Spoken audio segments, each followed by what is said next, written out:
Hello and good afternoon, N5BSB, and I wanted to do a small intro clip to the upcoming video to talk about a couple of things. This was an activation that we had done out at Lake Livingston State Park in Livingston, Texas, and we were doing some testing on our new real potable antenna.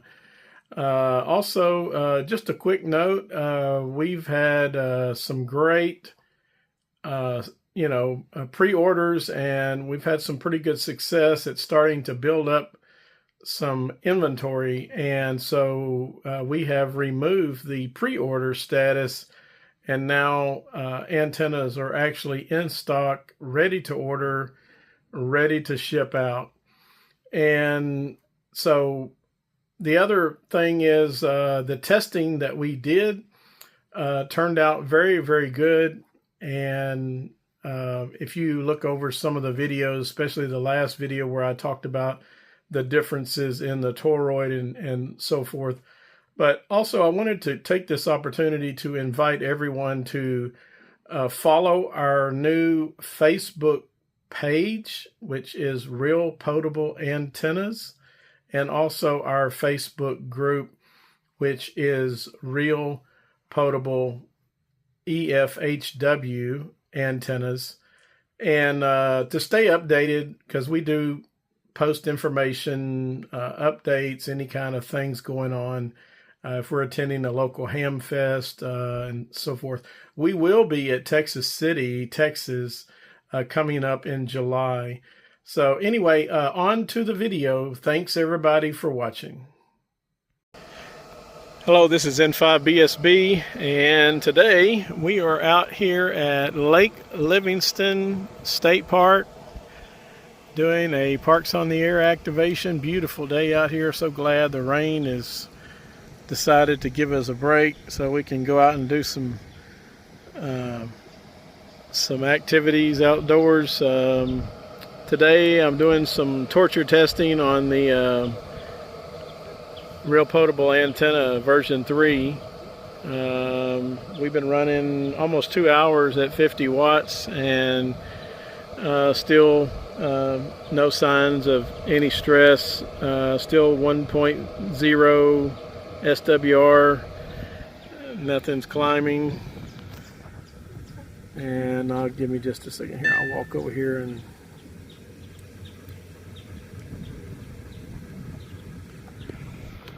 so this is my setup, the PA100 battery. Got the radio, it's running on its own battery, and a touchscreen tablet.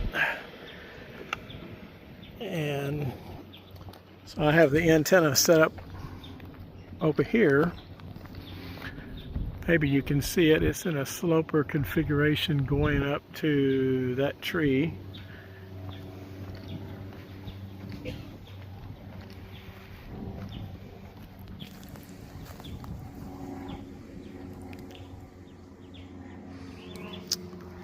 So that's pretty much it. I don't know, it's about probably 25 feet up there, maybe something like that.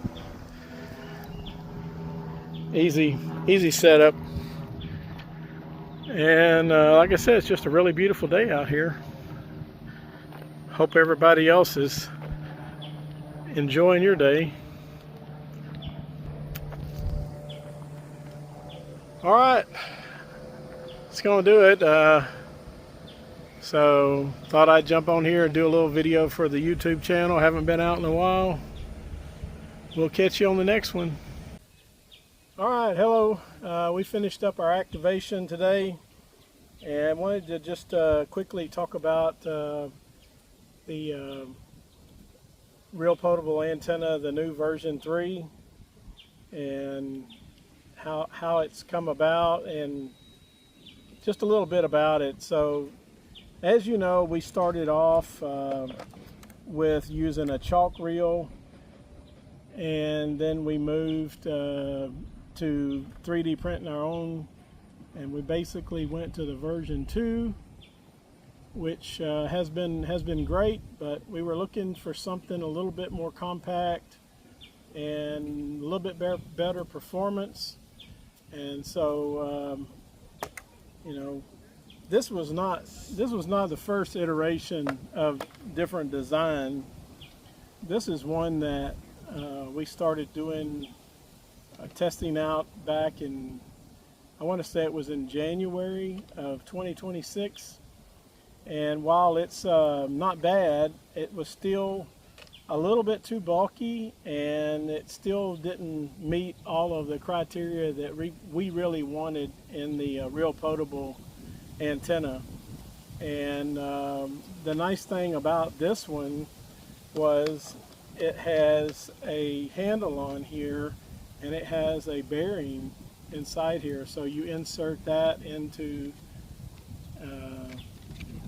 and it was really smooth. I mean, it would just and then, you know, of course you just crank it up. But overall it just was not exactly what we were looking for, but this was one of the first iterations that we started with. And then we started you know, looking at other different things, and we came up with this for version 3. It features the same adjustability and frequency as the version 2 and the version 1 does. You can reel it in and adjust your resonant frequency from the low part of the band up to the high part of the band, or toward the middle of the band, or you can just pick a sweet spot and be done with it, just like you would some other antennas. But as always with a real potable antenna, one of our claim to fame has always been that you're not stuck with whatever you cut the wire at. Having the adjustability is what sets the real potable antennas apart from just a standard in-fed half-wave. So the new version 3, we have a new toroid and a different wrap for the impedance matching, and I'm pleased to say that it has performed very well. And you know, we're rating this now at 100 sideband, which it would do 150, but we're going to continue to rate it at 100. And the digital, today we ran it for 2 hours at 50 watts and 1 hour at 60 watts, and the transformer never heated up. We're still probably going to rate it at 50 watts to be on the safe side, but I believe it will handle 60 to 70 watts CW, and but we're going to keep the rating at 50 watts just to be on the safe side. But I had a very good match on 20 meters, and like I said, after 3 hours of running at both 50 and 60 watts, it did not heat up at all. So that's it for today. Thank y'all for watching.